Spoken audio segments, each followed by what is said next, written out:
सोनामुखी, हरड़, मुलेठी जैसी अनेक जड़ी बूटियां और हजारों वर्षों का प्राचीन आयुर्वेदिक ज्ञान इस एक बोतल में समाया हुआ है। कायम टैबलेट, आपकी खुशियों का साथी।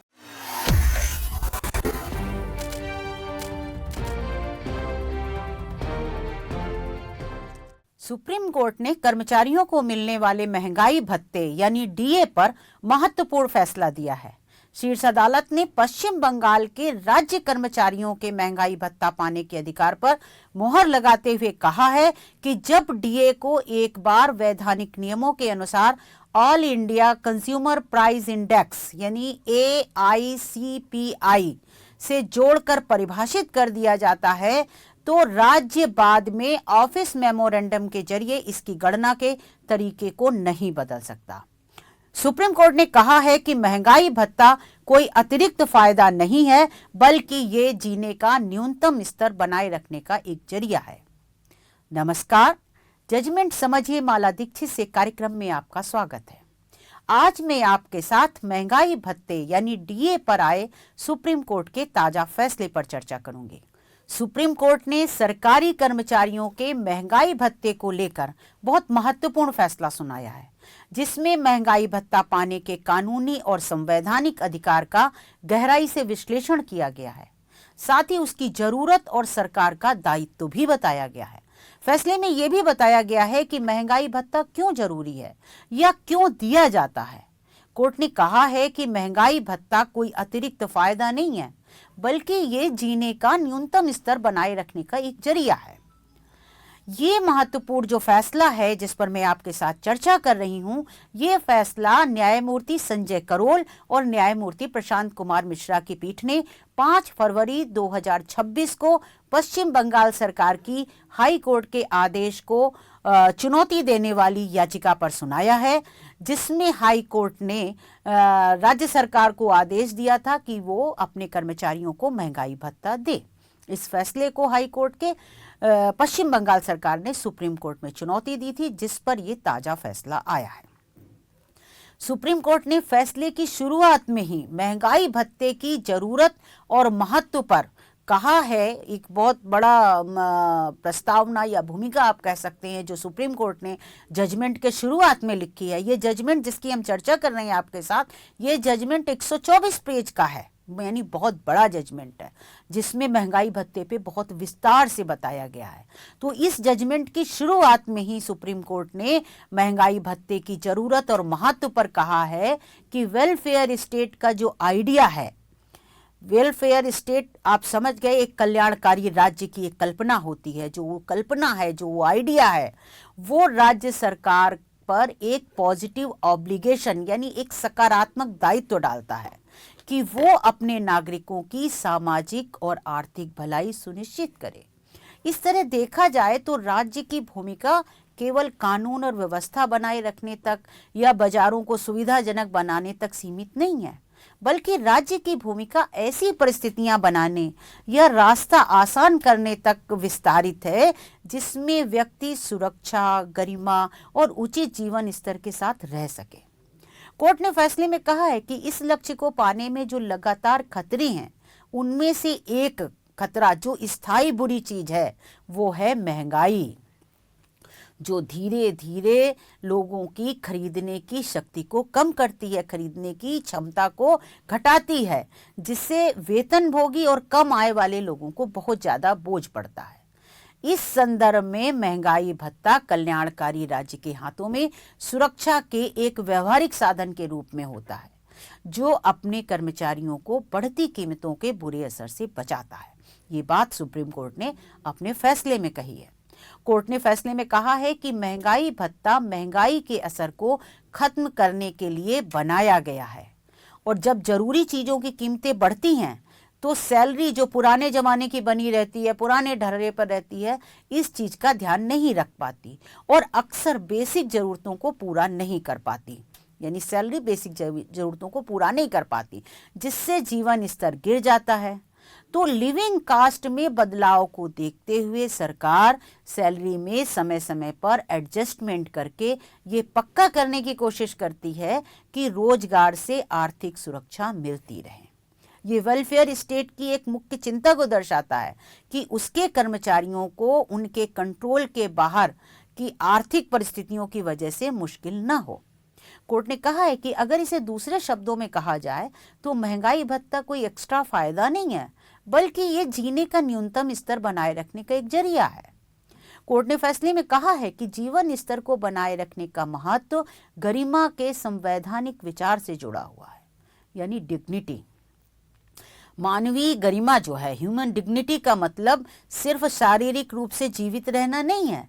भोजन, कपड़े, स्वास्थ्य सेवा, आश्रय तक पहुंच और सामाजिक जीवन में सार्थक रूप से भाग लेने की क्षमता इसके महत्वपूर्ण पहलू हैं। जब व्यक्ति इन बुनियादी जरूरतों को पूरा नहीं कर पाते तो उनकी गरिमा से समझौता होता है। ये बात सुप्रीम कोर्ट ने कही है और संविधान के अनुच्छेद 21 में इसे मान्यता दी गई है, जो जीवन और व्यक्तिगत स्वतंत्रता के अधिकार की गारंटी देता है। कोर्ट ने लगातार ये पहले भी फैसलों में माना है कि जीवन के अधिकार में मानवीय गरिमा के साथ जीने का अधिकार शामिल है, जिसमें आजीविका, पर्याप्त पोषण, आश्रय और बुनियादी सुविधाएं भी शामिल हैं। कोर्ट ने कहा है कि अनुच्छेद 21 के तहत यह अधिकार न्यूनतम जीवन स्तर के बिना अपना वास्तविक अर्थ खो देगा। ये बहुत बड़ी बात कही है सुप्रीम कोर्ट ने अपने फैसले में। तो फैसले में कहा गया है कि असमानता और अभाव सामाजिक एकता की बुनियाद पर हमला करते हैं, इसलिए गरिमा का संवैधानिक दृष्टिकोण ऐसी नीतियों की कल्पना करता है जो जीवन स्तर की रक्षा करें। ये बात कोर्ट ने महंगाई भत्ते का महत्व और राज्य सरकार या सरकारों की जिम्मेदारी, दायित्व को बताते हुए कही है। सुप्रीम कोर्ट ने कहा है कि भारत में महंगाई भत्ते का औचित्य इसके संवैधानिक आधार में निहित है।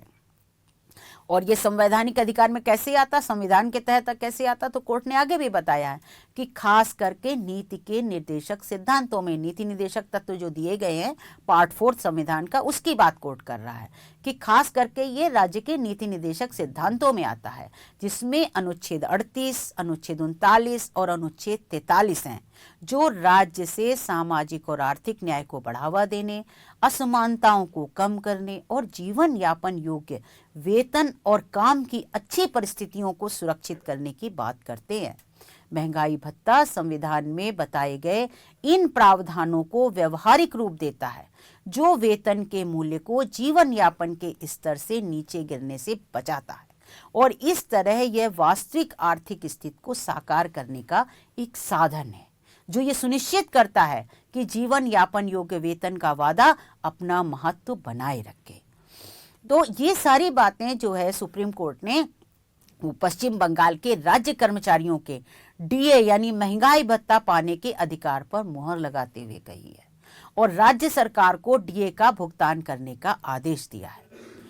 कोर्ट ने कहा है कि जब डीए को एक बार वैधानिक नियमों के अनुसार all India consumer price index AICPI से जोड़कर परिभाषित कर दिया जाता है, तो राज्य सरकार बाद में ऑफिस मेमोरेंडम के जरिए इसकी गणना के तरीके को नहीं बदल सकती। कोर्ट ने पश्चिम बंगाल सरकार के लगभग 20 लाख सरकारी कर्मचारियों को राहत देते हुए पश्चिम बंगाल सरकार से कहा है कि 2008 से 2019 की अवधि का महंगाई भत्ता जो है वो राज्य कर्मचारियों को दिया जाए। ये कोर्ट ने आदेश दिया है। सुप्रीम कोर्ट ने फैसले में कहा है कि महंगाई भत्ता पाना कानूनी रूप से लागू करने योग्य अधिकार है, यानी ये इम्प्लीमेंटेबल राइट है। जो कर्मचारी है वो इस अधिकार को इम्प्लीमेंट करा सकता है, लागू करा सकता है, ये उसका अधिकार है। ये बहुत बड़ी बात सुप्रीम कोर्ट ने अपने इस फैसले में कही है। कोर्ट ने बंगाल सरकार को तत्काल डीए का 25% भुगतान करने का भी आदेश दिया है, यानी कर्मचारियों का जितना डीए बनता है उसका 25% भुगतान तत्काल किया जाए। ऐसा कोर्ट ने पहले अंतरिम आदेश में कहा था और उस अंतरिम आदेश को तत्काल लागू करने की बात इस फाइनल फैसले में कही है। कोर्ट ने कहा है कि राज्य के सरकारी कर्मचारी इस फैसले के अनुसार 2008 से 2019 की अवधि के महंगाई भत्ते की बकाया राशि पाने के हकदार हैं। हालांकि कोर्ट ने जो फैसला दिया है उसमें यह भी कहा है कि कर्मचारी साल में 2 बार डीए पाने के हकदार नहीं हैं। ये भी एक बहुत बड़ी महत्वपूर्ण बात है। कोर्ट ने कहा है क्योंकि कोर्ट का कहना है कि नियमों में 2 बार का उल्लेख नहीं है, इसलिए 2 बार डीए देने का आदेश नहीं दिया जा सकता। कोर्ट ने बंगाल सरकार को डीए भुगतान का आदेश तो दिया है, लेकिन डीए देने के इस आदेश के वित्तीय असर को देखते हुए, क्योंकि अब तो वो जो करोड़ों करोड़ रुपए जो है उसका भार आ गया है राज्य सरकार पर, तो कोर्ट ने जो इस आदेश का वित्तीय असर होगा इसको ध्यान में रखते हुए एक कमेटी बनाई है, जिसमें सुप्रीम कोर्ट की रिटायर्ड न्यायाधीश जो हैं इंदु मल्होत्रा, हाई कोर्ट के सेवानिवृत्त न्यायाधीश तरलोक सिंह चौहान और गौतम भादुड़ी तथा controller and auditor general of India जो सीएजी हैं वो होंगे, या फिर सीएजी द्वारा नामित वरिष्ठतम अधिकारी उस कमेटी में शामिल होगा। कोर्ट ने कमेटी को निर्देश दिया है कि कमेटी राज्य के अधिकारियों के साथ परामर्श करके कर्मचारियों को भुगतान की जाने वाली कुल राशि और भुगतान का शेड्यूल तय करेगी और राज्य सरकार उस शेड्यूल का पालन करेगी। इसके अलावा कमेटी समय समय पर राशि जारी होने की पुष्टि भी करेगी। कोर्ट ने निर्देश दिया है कि भुगतान राशि और शेड्यूल 6 मार्च 2026 से पहले तय हो जाना चाहिए। साथ ही कहा है कि कमेटी के फैसले के आधार पर पहली किस्त का भुगतान 31 मार्च तक किया जाएगा। कोर्ट ने फैसले में स्पष्ट किया है कि जो राज्य कर्मचारी इस दौरान सेवानिवृत्त हो गए वे भी इस लाभ को पाने के अधिकारी हैं। राज्य सरकार पहली किस्त का भुगतान करने के बाद सुप्रीम कोर्ट में अनुपालन रिपोर्ट दाखिल करेगी और कोर्ट इस मामले में 15 अप्रैल को फिर सुनवाई करेगा। तो सुप्रीम कोर्ट का महंगाई भत्ते पर जो ये फैसला आया है, ये फैसला ऐतिहासिक है, क्योंकि शायद ये पहला फैसला होगा जिसमें कर्मचारियों के महंगाई भत्ता पाने के अधिकार और कानूनी व संवैधानिक प्रावधानों को इतने विस्तार से बताया गया है।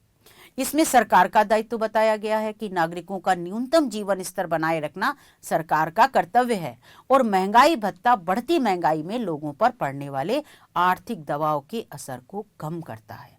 तो इन सारे लिहाज से ये फैसला बहुत महत्वपूर्ण है, इसीलिए मैंने आज आपके साथ इस पर चर्चा की है।